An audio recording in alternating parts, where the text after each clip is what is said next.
Rezeki itu dari kata bahasa Arab rozako, artinya a'to, yaitu pemberian. Jadi rezeki itu pemberian.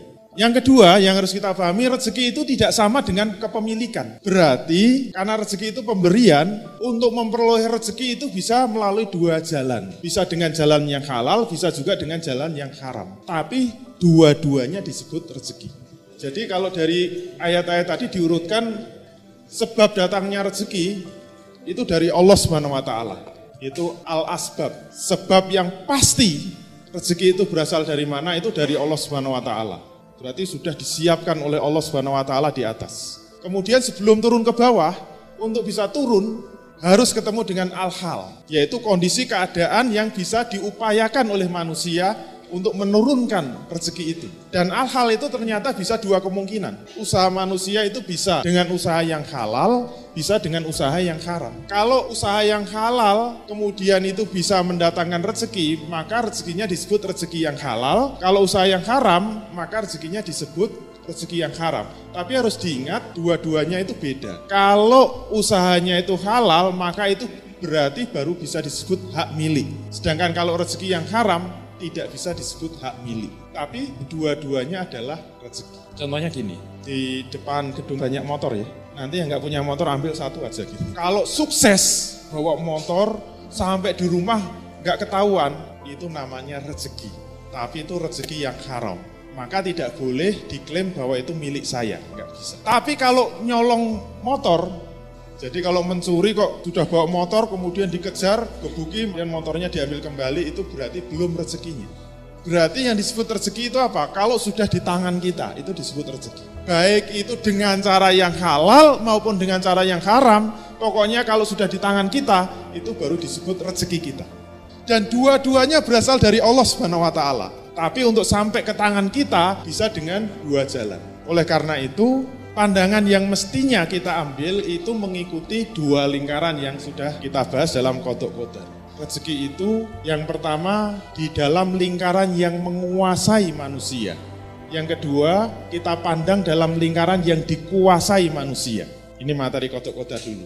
Kalau berbicara rezeki, lingkaran yang menguasai manusia itu kita sebut sebab datangnya rezeki. Itu berasal dari Allah dan itu merupakan kodoknya Allah dan itu tidak dihisap oleh Allah. Artinya apa? Kalau kita mau bicara besar kecilnya rezeki, banyak sedikitnya rezeki, kita tidak bisa memastikan rezeki kita itu berapa.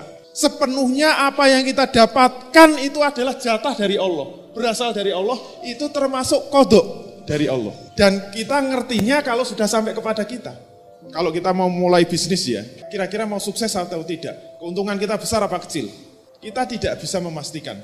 Dan tidak ada satupun manusia yang bisa memastikan. Sepenuhnya sebab datangnya rezeki itu adalah kodok dari Allah, di tangan Allah. Kita manusia tidak tahu. Yang di bawah pengetahuan manusia, di bawah hitungan manusia, di bawah akal manusia itu adalah lingkaran yang dikuasai manusia. Yaitu apa? Al-hal. Yang bisa diupayakan manusia itu al-hal, bukan sebab datangnya rezeki. Tapi keadaan yang biasanya mendatangkan rezeki. Nah, manusia itu akan terikat dengan lingkaran ini. Kenapa? Inilah yang berasal dari manusia, sepenuhnya dikendalikan manusia, tergantung keputusan manusia, dan ini akan dihisap oleh Allah Subhanahu wa taala. Dari sini sudah kelihatan, kalau ada yang berpendapat bahwa kalau rezeki itu sudah di tangan Allah, sudah dijamin Allah, berarti kita nggak kerja kan? Untuk apa kerja? Begitu kita mengatakan nggak perlu kerja, langsung ini dihisap oleh Allah. Kenapa? Ucapan itu dalam lingkaran yang dikuasai manusia, terutama laki-laki. Kalau laki-laki sudah berani mengatakan kita nggak perlu kerja, ini memang nggak ada urusannya sama rezeki, tapi Allah langsung mencatat dosa hukumnya.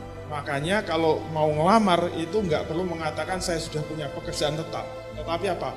Wajib tetap bekerja. Itu laki-laki sejati. Kenapa?